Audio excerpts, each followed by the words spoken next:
Le cours de Hot Power Yoga, c'est un cours dynamique, c'est un cours intense. C'est pas un cours où les postures sont gardées très longtemps, où les personnes restent un moment pour méditer. C'est plutôt une méditation sur l'enchaînement des postures. La pratique du Hot Power Yoga est une pratique qui ne demande pas, qui n'exige pas de connaissances particulières concernant le yoga, de connaissances particulières concernant l'anatomie ou la physiologie du corps. Donc la chaleur, c'est une possibilité pour trouver son corps plus facilement. C'est une possibilité pour transpirer aussi et pouvoir évacuer toutes les toxines.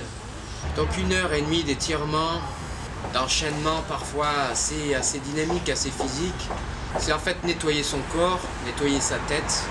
Et durant cette pratique-là de Hot Power Yoga, je mets vraiment l'accent sur, dans un premier temps, la compréhension du fonctionnement du corps pour que les personnes viennent pratiquer en sécurité et puissent comprendre comment dénouer leurs épaules, leur bas du dos, leur ventre et pouvoir finalement se prendre en charge en reproduisant les postures chez elles.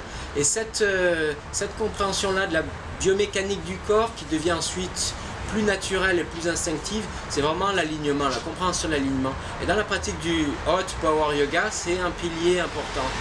L'intensité, c'est être ancré pour moi entièrement, pleinement dans son souffle, dans ses pieds, sentir ses cuisses se contracter, sentir la chaleur monter dans son corps, sentir son souffle qui ouvre la cage thoracique à chaque inspiration, sentir son souffle qui vient vider la tête et n'être rien qu'avec ça.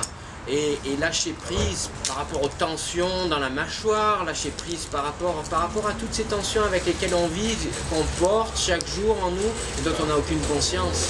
Voilà pour moi l'intensité. L'intensité, c'est la possibilité pour être pleinement présent à soi-même. Le souffle dans la pratique du Hot Power Yoga, c'est vraiment un pilier essentiel. C'est le lien, c'est la porte d'accès au corps. Le lien entre la tête et le corps, ce lien-là, c'est le souffle. Donc trouver son souffle, approfondir son souffle, développer son souffle, c'est développer, entretenir, approfondir sa relation, la relation de chacun, ma relation avec mon corps, ma relation ici et maintenant.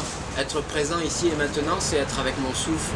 Oxygéner son corps et expirer, c'est pouvoir lâcher prise et à constater finalement que vivre avec la tête sur les épaules, en étant planté dans ses pieds, bien droit, finalement ça fait du bien. Il s'agit juste d'être là, calme, serein, vide à l'intérieur pour recevoir l'extérieur sur une page blanche et avoir une relation, une connexion authentique avec l'extérieur. J'y crois par mon expérience et j'ai envie de la partager avec mes élèves. Donc quelle que soit la raideur, quelle que soit la souplesse, quelle que soit l'expérience du yoga, ce que je vous propose, c'est de venir vous trouver vous. Et il ne s'agit pas d'une question de niveau avancé ou confirmé, au contraire, venez tel que vous êtes et c'est parfait.